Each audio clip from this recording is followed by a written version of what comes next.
ಜೈ ಭಾರತ್ ವಂದೇ ಮಾತರಂ. ಪ್ರಧಾನಿ ಮೋದಿಯವರು ಅಯೋಧ್ಯೆಯಲ್ಲಿ ರಾಮಧ್ವಜ ಕಾರ್ಯಕ್ರಮವನ್ನು ನೆರವೇರಿಸಿದ್ರು. ಈ ರಾಮ ಮಂದಿರ ಇರುವುದು ಭಾರತದಲ್ಲಿ. ಬೇರೆ ಬೇರೆ ಧರ್ಮದ ಜನರುಗಳು ಕೂಡ ಇಲ್ಲಿ ನೆಲೆಸಿದ್ದಾರೆ. ಮೋದಿಯವರು ಕಾರ್ಯಕ್ರಮವನ್ನು ನಡೆಸಿದ್ದೇ ತಡ ಪಕ್ಕದ ರಾಷ್ಟ್ರ ಪಾಕಿಸ್ತಾನ ಹೊಟ್ಟೆ ಕಿಚ್ಚು ಪಡೆದಿದೆ.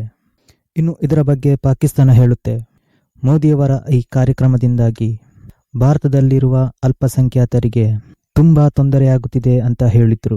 ಭಾರತದ ಜನರ ನಡುವೆ ವೈಮನಸ್ಸು ಬಿತ್ತಲು ಪಾಕಿಸ್ತಾನ ಈ ವಿಫಲ ಪ್ರಯತ್ನವೂ ಕೂಡ ಮಾಡಿತ್ತು. ಅವರ ಉದ್ದೇಶ ಒಂದೇ ಆಗಿತ್ತು, ಭಾರತದಲ್ಲಿರುವ ಜನರು ಪರಸ್ಪರ ಕಿತ್ತಾಡಬೇಕು ಎಂಬುದು. ಒಂದನೇದಾಗಿ ಈ ಕಾರ್ಯಕ್ರಮ ನಡೆದದ್ದು ಭಾರತದಲ್ಲಿ.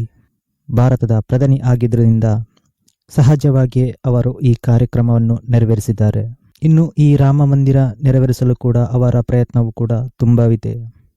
ಪಾಕಿಸ್ತಾನ ಈ ರೀತಿ ಹೇಳುವಾಗ ಭಾರತ ಸುಮ್ಮನೆ ಇರುತ್ತಾ? ಖಂಡಿತವಾಗ್ಲೂ ಇಲ್ಲ. ಪಾಕಿಸ್ತಾನಕ್ಕೆ ಮುಟ್ಟಿ ನೋಡಿಕೊಳ್ಳುವಂತಹ ಉತ್ತರ ಕೊಟ್ಟಿದೆ. ಭಾರತ ಏನು ಹೇಳಿದೆ ಅಂದರೆ, ನಮ್ಮ ಆಂತರಿಕ ವಿಚಾರದಲ್ಲಿ ಮೂಗು ತೂರಿಸುವ ಅಧಿಕಾರ ನಿಮಗಿಲ್ಲ. ನಮ್ಮ ರಾಷ್ಟ್ರದಲ್ಲಿರುವ ಅಲ್ಪಸಂಖ್ಯಾತರವನ್ನು ಹೇಗೆ ರಕ್ಷಿಸಬೇಕೆಂಬುದು ನಮಗೆ ಗೊತ್ತು.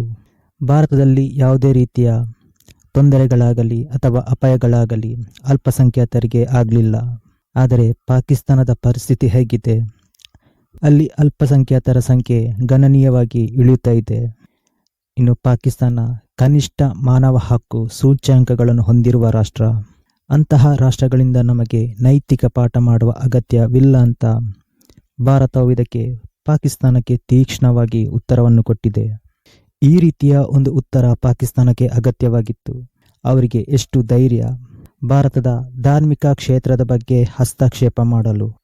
ಇನ್ನೊಬ್ಬರ ಮೇಲೆ ದೂರು ಹಾಕಬೇಕಾದರೆ ಅವರು ಸರಿ ಇದ್ದಾರಾ ಎಂಬುದು ಮೊದಲು ನೋಡಬೇಕು. ಪಾಕಿಸ್ತಾನ ಮುಸ್ಲಿಂ ರಾಷ್ಟ್ರ. ಅಲ್ಲಿನ ಮಸೀದಿಗಳು ಕೂಡ ಸೇಫ್ ಆಗಿಲ್ಲ. ಯಾವಾಗ ಬ್ಲಾಸ್ಟ್ ಆಗ್ತದೆ ಎಂಬುದು ಅವರಿಗೆ ಗೊತ್ತಿಲ್ಲ. ಆದರೆ ಭಾರತದಲ್ಲಿ ಹಾಗಿಲ್ಲ. ಪ್ರತಿಯೊಂದು ಮಸೀದಿಗಳು, ದೇವಸ್ಥಾನಗಳು, ಚರ್ಚ್ಗಳು, ಹೀಗೆ ಧಾರ್ಮಿಕ ಕ್ಷೇತ್ರಗಳು ಎಲ್ಲ ವಿಭಾಗಗಳಲ್ಲೂ ಸುರಕ್ಷಿತವಾಗಿದೆ. ಇನ್ನು ಅಲ್ಪಸಂಖ್ಯಾತರ ವಿಚಾರಕ್ಕೆ ಬಂದರೆ, ಭಾರತದಲ್ಲಿ ಪ್ರತಿಯೊಂದು ಅಲ್ಪಸಂಖ್ಯಾತ ಧರ್ಮಗಳಿಗೂ ಕೂಡ ಗೌರವ ನೀಡಲಾಗುತ್ತಿದೆ. ಆದರೆ ಇದನ್ನು ಪಾಕಿಸ್ತಾನ ಅರ್ಥ ಮಾಡಿಕೊಳ್ಳಬೇಕು.